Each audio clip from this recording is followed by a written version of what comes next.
Hello to your husband, okay? Thank you. Go ahead. Thank you.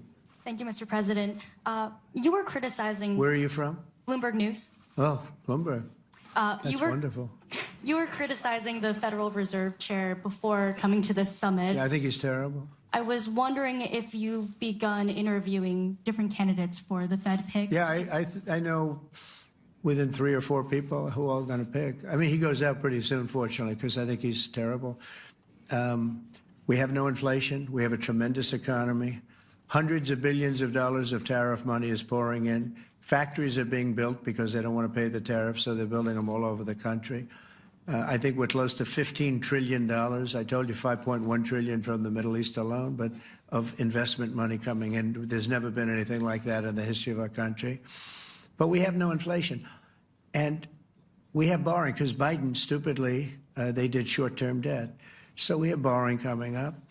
And, you know, we'll go 10 years, maybe longer, maybe shorter, but we'll go a long period of time when we do the debt. And because of him, because of this guy, we will have to pay for years. We'll be paying for him. And I said to him, listen, there's no inflation. He says, but maybe there'll be some. That's true. I said, if there is some, what you do is raise the rate. I'm okay with that. You raise the rate in 2 years from now or in a year from now. But because the rate's high, we have to pay more for debt. It's pretty equal. In other words, if it's 4%, it's 4%. If you drop it a point, you'll pay 3%. So it's fairly equal, not necessarily, but fairly equal. So we're going to end up paying maybe 2 points or 3 points more.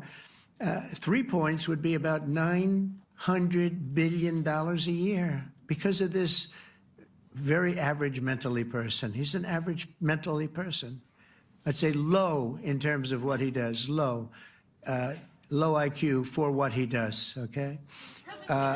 Wait, so instead of paying $900 billion, we don't want to pay 900 just because he doesn't want to lower the rate. I said, if there's inflation in 2 years or 3 years or 1 year from now, you raise the rate and you take care of the inflation, among other things. But he's probably a very political guy, I guess. I don't know. I think he's a very stupid person, actually. All right, one more. Let's go. How about you? Go ahead. She looks so happy and everything. Thank you. That's why I picked her.